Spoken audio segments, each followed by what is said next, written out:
আজ থেকে 55 বছর আগে তৎকালীন সময়ে 1970 সালে পশ্চিমবাংলার রাজধানী কলকাতায় রঞ্জি স্টেডিয়ামে, যে এলাকার নাম হয়েছিল লেনিননগর, সেখানে প্রথম ভারতের ট্রেড ইউনিয়ন কেন্দ্রের জন্ম হয়।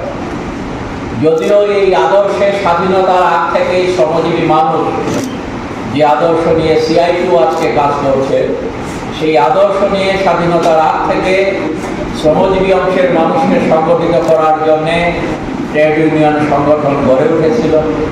পরবর্তী সময়ে ভারতবর্ষের ওই সময়ের বাস্তব অবস্থার পরিপ্রেক্ষিতে শ্রমজীবী মানুষের স্বার্থ রক্ষার লক্ষ্য নিয়ে আমাদের সংগঠন জন্ম নিয়েছিল আজ থেকে 55 বছর আগে।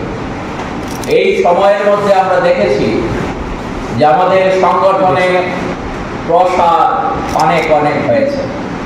আজকে সারা ভারতবর্ষে 65 লক্ষের উপর শ্রমিক তারা স্বতঃস্ফূর্তভাবে এগিয়ে এসে ভারতের ট্রেড ইউনিয়ন কেন্দ্রের সম্ভবত সংগ্রহ করেছে। এবং শুধুমাত্র এই 65 লক্ষ শ্রমিকই যারা CITUর মেম্বারশিপ নিয়েছেন সারা দেশে তারাই নন। আমরা বিভিন্ন সময়ে দেখেছি যে CITUর উদ্যোগে যখন বিভিন্ন লড়াই সংগ্রাম সংগঠিত করবার জন্যে কর্মসূচি নেওয়া হয়, সেই সময়ে যারা CITUর সভ্য না তারাও বিভিন্ন সময়ে CITUর আদর্শকে অনুসরণ করে বিভিন্ন কর্মসূচিতে অংশগ্রহণ করছে।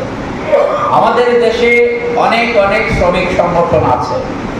সব শ্রমিক সংগঠন শ্রমিকের স্বার্থ রক্ষা করার জন্য কাজ করে না, নামে শ্রমিক সংগঠন, কিন্তু বিভিন্ন সময়ে শ্রমিকদের স্বার্থ দৃঢ়ভাবে দেখার জন্য যে উদ্যোগ নেওয়া দরকার, সেই উদ্যোগ সব সময় সবাই নিতে পারছেন না। কিন্তু আজকের এই সময়ে দাঁড়িয়ে যখন আমরা দেখছি ভারতবর্ষে বর্তমান যে সরকার, বিজেপি পরিচালিত সরকার, তাদের একমাত্র লক্ষ্য হলো ভারতবর্ষের অল্প কিছু ধনী মানুষের ধনকে অনেক উপরের দিকে নিয়ে যাওয়া, এই লক্ষ্য নিয়ে যারা কাজ করছেন, সেই সরকার শ্রমিকদের সর্বনাশ করবার জন্যে একের পর এক সিদ্ধান্ত তারা গ্রহণ করে চলেছে।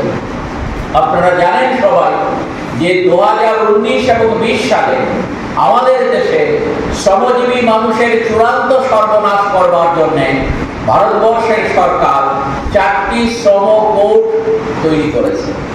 এই শ্রম কোডগুলো কি না, ভারতবর্ষের স্বাধীনতার আগে এবং স্বাধীনতার পরে একদিকে ব্রিটিশদের বিরুদ্ধে লড়াই করে, অন্যদিকে ভারতবর্ষে তৎকালীন সময়ে সরকারের বিরুদ্ধে লড়াই করে শ্রমজীবী মানুষের স্বার্থ রক্ষা করার জন্য বিভিন্ন সময়ে একদিকে ব্রিটিশ সরকার, অন্যদিকে ভারত সরকারকে শ্রমজীবী মানুষের আন্দোলন ভারতবর্ষে শ্রমিকদের স্বার্থ রক্ষা করবার জন্য 44টি শ্রম আইন প্রণয়ন করতে বাধ্য করেছিল। ভারতবর্ষের বর্তমান বিজেপি সরকার যেহেতু তাদের একমাত্র লক্ষ্য হচ্ছে আদানি এবং আম্বানিদের স্বার্থ রক্ষা করা, যেহেতু তাদের একমাত্র লক্ষ্য হচ্ছে ওই সাম্রাজ্যবাদী শক্তির স্বার্থকে রক্ষা করা, মার্কিন যুক্তরাষ্ট্র সহ পৃথিবীর পুঁজিবাদী দেশগুলোর ধনীদের স্বার্থ রক্ষা করা, যেটা এই মুহূর্তে ভারতবর্ষের বিজেপি সরকারের একমাত্র লক্ষ্য, স্বাভাবিকভাবে তারা এটা বুঝতে পেরেছে যে শ্রমিকদের যে অর্জিত অধিকার, এই অধিকারকে খর্ব না করা আমরা যদি না করি, তাহলে পর ভারতবর্ষের পুঁজিপতি শ্রেণীর স্বার্থকে রক্ষা করা যাবে না।